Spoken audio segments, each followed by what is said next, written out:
வணக்கம் and welcome to Hafiz delicacy. இன்றைக்கி அபீஸ் டெலிகசியில் என்ன ஸ்பெஷல்னு பார்த்தீங்கன்னா, சவுத் இண்டியன் ஸ்டைல் சாம்பார். சாம்பாரா? இதில் என்ன ஸ்பெஷல் இருக்குது அப்படின்னு பார்க்குறீங்களா?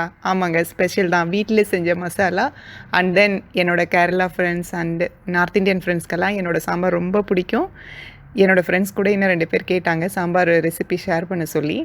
அதனால தான் நான் உங்களுக்காக இந்த சாம்பார் செய்கிறேன். ஃபஸ்ட்டு சின்ன கப்பில் 3/4 கப் துவரம்பருப்பு எடுத்திருக்கேன். அதுக்கப்புறம் ஒரு நெல்லிக்காய் அளவுக்கு புளியை வந்து நல்லா தண்ணியில் ஊற வச்சிடலாம். அதுக்கப்புறம் நம்ம சாம்பார் செய்ய ஸ்டார்ட் பண்ணலாம். இப்போ பருப்பு நல்லா வாஷ் பண்ணிவிட்டு இந்த மாதிரி 4 பல் பூண்டு, 2 பச்சை மிளகா, அதுக்கப்புறம் 1/2 டீஸ்பூன் ஜீரகம் இதெல்லாம் ஆட் பண்ணிவிட்டு, பெருங்காயம் வந்து நான் கட்டி பெருங்காயம் வச்சதுனால கரைச்சி 1 ஸ்பூன் ஆட் பண்ணிக்கிட்டேன். உங்கள்கிட்ட பொடி இருந்துச்சுன்னா நீங்கள் ஒரு 1/2 டீஸ்பூன் பொடி ஆட் பண்ணிக்கோங்க. இப்போ இது வந்து நல்லா வேகட்டும். அந்த டைமில் நம்ம வந்து வெஜிடபிள்ஸ் எல்லாம் நறுக்கி வச்சுக்கலாம். நான் இன்றைக்கி இந்த சாம்பார் செய்கிறதுக்கு ஒரு கையளவுக்கு சாம்பார் வெங்காயம், அதாவது சின்ன வெங்காயம் இந்த மாதிரி கட் பண்ணி எடுத்திருக்கேன். அண்ட் தென் பெரிய வெங்காயம், ஒரு மீடியம் சைஸ் பெரிய வெங்காயம் எடுத்துக்கோங்க. அண்ட் தென் முருங்கைக்காய், கோவக்காய், தக்காளி, கொத்தமல்லி, கருவேப்பிலை இதெல்லாம் எடுத்திருக்கேன். தக்காளி ஒரு பெரிய தக்காளி கட் பண்ணிங்கன்னா போதும். ஸோ இதெல்லாம் இந்த மாதிரி நல்லா கட் பண்ணி வச்சுக்கோங்க. இப்போ சாம்பார் செய்கிறது எப்படின்னு பார்க்கலாம். நல்லெண்ணெய் ஊற்றி தான் இன்றைக்கி நான் சாம்பார் செய்கிறேன். இந்த மாதிரி நல்லெண்ணெய் ஊற்றிட்டு கடுகு போட்டு நல்லா கடுகு பொரியிற டைமில் வரமிளகாய் ஆட் பண்ணிக்கோங்க. கடுகு பொரியிற சத்தம் நல்லா உங்களுக்கு கேட்கும்னு நினைக்கிறேன். ஸோ இப்போ வந்து நம்ம கருவேப்பிலை வச்சுருக்கோம் இல்லையா, அதையும் ஆட் பண்ணிக்கலாம்.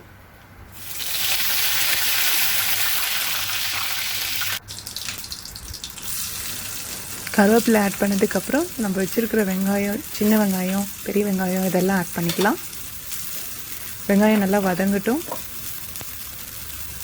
ஸோ வெங்காயம் சீக்கிரம் வதங்கிறதுக்கு கொஞ்சம் உப்பு ஆட் பண்ணிக்கலாம். தக்காளியும் ஆட் பண்ணிக்கோங்க. தக்காளியும் ஆட் பண்ணி நல்லா வதக்கிக்கோங்க. இப்போ இதில் கொஞ்சம் மஞ்சள் பொடி ஆட் பண்ணிக்கலாம். இப்போ இதை நல்லா வதக்கிக்கலாம்.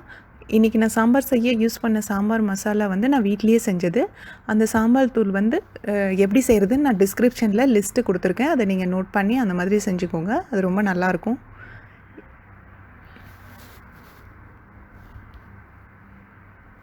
இப்போ தக்காளி நல்லா வதங்கிருச்சு. ஸோ நம்ம வச்சுருக்கிற காயெல்லாம் ஆட் பண்ணிக்கலாம். காய் நல்லா வதங்குற அளவுக்கு இது மிக்ஸ் பண்ணிக்கோங்க. இப்போ இதில் நம்ம காய்க்கு வேணுங்கிற அளவு சால்ட் கொஞ்சம் ஆட் பண்ணிக்க போகிறோம்.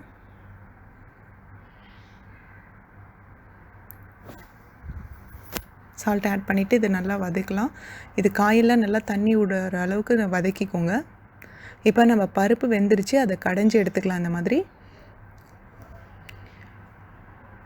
இப்போ நல்லா காயெல்லாம் வதங்கிருச்சு. இதில் வந்து நம்ம வச்சுருக்க சாம்பார் பொடி 2 டேபிள் ஸ்பூன் ஆட் பண்ணிக்கலாம். இது 1/2 டீஸ்பூன் அளவு இந்த ஸ்பூனு, அதனால் நான் 4 டைம்ஸ் ஆட் பண்ணிக்கிறேன்.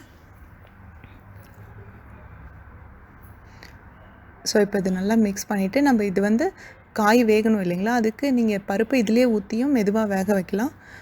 நான் வந்து இன்றைக்கி குக்கர்லேயே இதை வந்து ஆட் பண்ணிக்க போகிறேன். இப்போ காய் நல்லா வெந்துடும் குக்கரில் செய்கிறதுனால. பசங்களுக்கு சாப்பிட்றதுக்கு பிடிக்கும். என் பசங்களுக்கு கொஞ்சம் நல்லா வெந்துருச்சுன்னா ரொம்ப விரும்பி சாப்பிடுவாங்க. அந்த டேஸ்ட்டு காயோட டேஸ்ட்டும் நல்லா சாம்பாரில் இறங்கிரும். ஸோ அதுக்காக நான் இதெல்லாம் இப்போ குக்கரில் ஆட் பண்ணிக்க போகிறேன். பருப்பு நல்லா கடைஞ்சிட்டேன். ஸோ இப்போ அந்த காயெல்லாம் குக்கரில் ஆட் பண்ணிக்கிட்டு நம்ம வச்சுருக்கோம் இல்லைங்களா புளி, அதையும் நல்லா கரைச்சி எடுத்துக்கோங்க. இப்போ அந்த புளியும் ஊற்றிடலாம். ஸோ புளி வந்து கொஞ்சமாக ஆட் பண்ணிக்கோங்க. ரொம்ப நிறையா ஆட் பண்ணால் உங்களுக்கு சாம்பார் டேஸ்ட்டு இந்த அளவுக்கு வராது, ரொம்ப புளிப்பாயிரும். ஸோ இப்போ சால்ட் வேணுங்கிற அளவு ஆட் பண்ணிக்கோங்க. உங்களுக்கு தண்ணி எவ்வளோ வேணுமோ ஹாட் வாட்டர் ஆட் பண்ணிவிட்டு இது ஒரு 2 விசில் வரட்டும். ஸோ பாருங்கள், சாம்பார் ரெடி ஆகிடுச்சு. இதில் நம்ம வச்சுருக்கிற கொத்தமல்லி இலையில் ஆட் பண்ணிக்கலாம். ஸோ சூப்பராக சாம்பார் ரெடி ஆகிடுச்சு. Very simple. உங்கள் வீட்டில் செஞ்சு பாருங்கள். இந்த சாம்பார் ரொம்ப நல்லாயிருக்கும். சாம்பார் பொடி டிஸ்கிரிப்ஷனில் பார்த்துக்கோங்க. தேங்க்யூ ஃபார் வாட்சிங். Please subscribe Abi's delicacy.